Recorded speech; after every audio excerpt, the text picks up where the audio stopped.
She was everything he dreamed the black girl would be. It felt so warm and tight inside of her. He was struggling to hold it together while she kept writing, making sure she continued the same slow pace she took his racial virginity. Jason removed one hand from the handlebar, gripping her by her hip to help her grind against him with a little harder. Sorry. She allowed it. Not because she was getting soft to him, but simply because that shit felt oh so fucking good. Jason wrapped his hands around Val's throat and squeezing tight, but also pushing her body down with the very same hand. He wanted her close enough so he could lift up and pound his dick into her leaking pussy. She wrapped her arms around his neck and allowed him to violate her tiny hole. That was the way it should have been done in the first place. Fuck, fuck. Jason, I'm about to come. Please, please don't stop. Please, I'll do anything you want. Please just don't stop fucking me. Yes, yes, yes. Moaned Valerie, and all her juices came squirting out of her like a busted water faucet running down the sides of the jet ski. Valerie slowly climbed down off of Jason's dick and repositioned herself back to the back of the jet ski. Jason was confused. He was trying to figure out what had just happened. Where the hell did this girl even come from? He didn't even remember her name. Shit, at the time, he didn't even remember his own damn name. Only 3 weeks he had his jet ski, and he never dreamed of it being blessed like this. This was the best day of his life. We have to make our way back. One of the rules on the coast is that we have until an hour and a half before sunset to park. Even if we put lights on our boats, we still have to be off the water a half before the sun goes down. It's a fine if we're caught on the water after that set time. That was the first thing Jason came. That was the first thing that came out of Jason's mouth. Val was confused. She thought he was gonna say something like a little more sexual, maybe something about how she just rolled the shit out of his dick. And the first time he opened up his mouth was about some fucking ocean and rules. Okay, we can go back. That's fine, Dry said dryly. Even though she was a little irked, she still was in her glory because she had just released a long and well overdue orgasm. So fuck what he was talking about, honestly. Hey, my birthday is in 2 days. I don't know if you have plans or not, but I'm probably going to the crap tables a little later. You're more than welcome to join me if you like, said Jason. That was true. His birthday was August 10th, which was the following Monday. He had taken himself on a vacation to enjoy the joys of his new toy. Honestly, Jason, I don't think that's a good idea. I'm here with someone. I'm sorry for, well, you know, I don't even know what came over me. I normally don't carry myself in that manner. Happy birthday, though, explained Val. No, no, no, you're fine. No need to explain. You were awesome. It was a great first time experience, said Jason. Even though he wasn't able to finish, he still will remember that very moment for the rest of his life. They arrived to the dock and he tied up his jet ski. They parted ways once they got back on solid ground. Jason turned around. Hey, just in case you changed your mind, I'm in room 1013. Val ignored him because she knew that she would not. That was the last time that she would ever see Jason in her life. Val walked down the long hallway back to the room. She stopped in front of the door to adjust her clothes, inserted the key, and turned the knob. Tone was ending a phone call when she walked in with a very different glow than she had when she walked out. Hey, did you have fun? He asked her with sarcasm. Boy, did she. Yeah, I went down to the casino. The blackjack tables were dry, so I came back up, she replied. Val was removing her clothes, preparing to take another shower to wash off the scent of the strange man she had just came all over. She was so focused on her clothes that she never noticed the way Tone was staring at her. It's a beautiful sunset, isn't it? Asked Tone. Yeah, beautiful, replied Val. I'm starving. Want to grab something to eat? Yeah, absolutely. Just let me shower real quick. You know, I hate being sweaty. Just give me 10 minutes and I'll be ready, Val said, walking towards the bathroom. Babe, you know damn well women don't never take only 10 minutes to get ready. You'll be ready in about an hour and a half. You forget, I know you, he said jokingly. Val walked into the bathroom and closed the door. She took 3 minutes to admire her body in the mirror and also to silently curse herself out for what she had done a few minutes before. Even though she was pissed off with herself, she still could not get the thought of how good Jason felt inside of her. Come on, Val, get yourself together, she said to herself and stepped in the water. Tone was correct. Val definitely took longer than 10 minutes to get ready. He wasn't upset though. He understood that she was a feminine woman who took pride in her appearance. Her clothes, her makeup, her hair, even her nails and feet were always on point. She never overdid it though. She always tried her hardest to look as normal as possible. But Val was not normal. Since birth, Val stood out. She was the definition of a sunflower in a bouquet of roses. She was not only pretty, she was also smart. Val was born in Wilmington, Delaware. Most of her younger years, she resided on the north side. But when she turned into a teenager, she moved to the east side on 11th Street. That was the side of town she had fell in love with. That's when she fell in love with what you would call the hood. She loved everything from Bennett Street to 10th and Pine to Clifford Brown Walk, also known as CB Dub, to Kirkwood Street. Even after graduating from Newark High School and moving, East Side still at her heart. To her, East Side was always the best side, and she would argue with anyone who would say otherwise. Even though she came from the trenches, she still did not fit in. She stuck out like a sore thumb. She was different, and everybody except her knew it. She was special and didn't understand why until she was pushing almost 30. Her intelligence was on a different level than anyone that she had knew. I'm ready, Val said after checking herself out one final time. Tone had been waiting for her so long they had nodded off in the chair. He woke up when he heard her talking. They arrived at the restaurant and requested a table outside. Even though the world was slowly opening back up, things still weren't back to normal.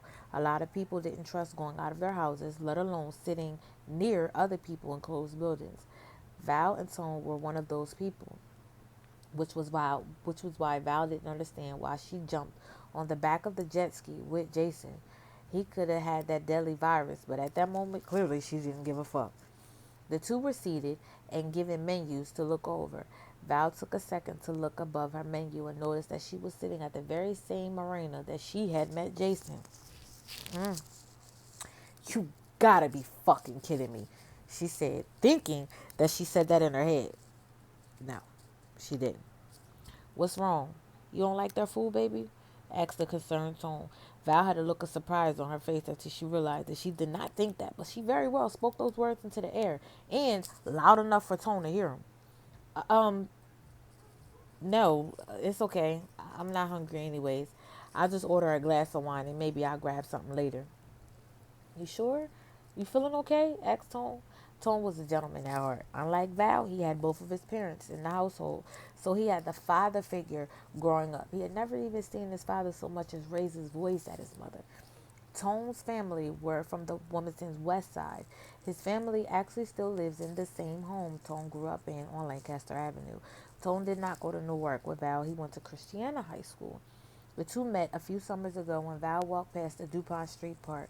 Tone was out playing basketball with a few of his friends and couldn't help but to notice her. He paused the game and ran towards the gate to get a closer look. Ignoring his friends clowning behind him, he met her at an opening in the gate and introduced himself. They became friends with a strict agreement that they both did not want to be seen with the other. So far, it has worked out for the both of them. This is actually their first time sitting at the table on an official date. Yeah, I'm fine. Where did you tell her you were? Val cracked a joke to take the attention from her obvious uncomfortableness. Even though she laughed, Tone knew that she was low-key serious. Oh, you got jokes now, huh? He replied, still looking over the menu. But I told her I was closing in on a deal, if you must know, nosy. Oh, babe, stop. I was only playing. I hear you. You do know it's a lot of truth in a joke, right? He smiled. Val adored his smile. The way the right side of his lip curled always made her feel like she had baby guppies living in her stomach. He didn't know that she felt that way because she never told him. Val had a rule that she lived by daily, and that was think like a man so you don't get played like a bitch. Message. So she wasn't really into exposing herself to none of these niggas. Val leaned back and crossed her legs, but was startled when she noticed Jason sitting only a few tables over. What the fuck was he doing there? Out of all the places he could have chosen, he chose this place? Val quickly excused herself to the ladies' room to gather her thoughts. When she stepped out of the powder room, there he was again. Jason. What the fuck are you doing? She whispered angrily. Meeting a client here? He replied, confused of why she was even upset in the first place. Oh, dear God, I'm sorry. I thought you were following me, she exhaled. Following you? Really? He chuckled. No, my hotel was right there. He pointed at the building behind them that read the Golden Nugget. When he told her his room number, she assumed that he was staying at the Harris Hotel like they were. Valerie apologized and turned to walk back into the ladies' room to gather her thoughts yet again. Come on, girl. Come on, get yourself together. Ain't nobody following you. Valerie said as she looked at herself in the mirror. She took a few more moments to talk to herself and then she exited the ladies' room. Val didn't understand why she was even creeping in the first place because she and Tone were not in a relationship. However, she did feel terrible that he had brought her on a getaway and she had fucked someone else. At the end of the day, they still were friends and she cared about his feelings. Finally, after a good pep talk, Val made her way back to the table. As she reached the top of the stairs of the deck they were sitting at, Val felt like she had been hit by a bulldozer going at full speed. There, sitting at the same fucking table she had walked away from, was Tone and Jason. There she is. Tone stood and pulled out Valerie's chair so she could join them. Baby, this is a potential business partner. Well, if I could talk him into closing on this deal. They both shared a business chuckle. This had to be a fucking joke. Ashton, where the fuck are you at? Because this shit ain't nowhere near funny. Seriously, thought Valerie as she shook Jason's hand. She had never got to know Jason before she pretty much took advantage of him. Jason was a businessman. He owned 4 different lucrative businesses. One of them was flipping houses. Tone was there on business as well and felt like it was a perfect opportunity for the two of them to get away. Val sat down and took a big gulp of her Marlot. Shit, that fucking wine was not strong enough. Val was officially going crazy. The men discussed business and Val pretended to be interested. Suddenly, Val felt the clammy hand creeping its way up her thigh and close to her panty line. She smirked and looked at Tone. Ooh, he's so nasty. But would often get nervous and his hands would sweat. She thought it was cute though. When she focused her eyes on Tone, she had noticed that Tone had both of his hands resting on the table. She instantly shot a look at Jason. He smirked at her. She wanted to push his hand away, but before she knew it, he had already stuck one finger inside of her and causing her to let out a moan. Ugh!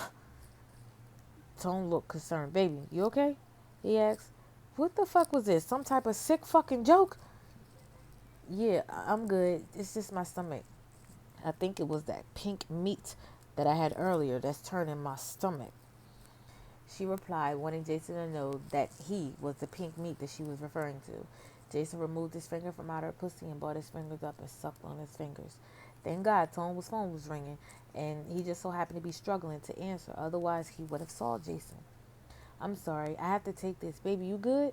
Tone asked, standing prepared to walk off. His girlfriend was calling, and he dared not answer while sitting at the table with Val. He wasn't that type of man to be messy. Anyway, and that would have been messy. Yeah, I'm gonna go see if I have any luck at this casino. Meet you at the room later? Val asked Tone, also standing. Yeah, baby, whatever you want. He replied right before he rushed off. Val walked away from the table without saying a word to Jason. She was pissed. What kind of shit was he into? Whatever it was, she ain't want no parts. All right, that was chapter 1, part 3. So that means you would have to keep watching, keep listening to turn in to find out what happened in part 4. This is Jamira Terrell, and of course, this is Don't Judge Me, Judge Your Mom, the YouTube audio erotica book. Thank you so much for watching. Please subscribe to the channel and make sure that you gotta click it. Make sure you click the bell button so you get all the notifications before anybody else and you don't miss nothing. I wrote the book and I know for a fact that it's gonna get juicy. It done already got juicy, hell. So make sure y'all don't miss nothing. You don't want to miss nothing. This is Jamira Terrell and I'm signing out and thank you for listening.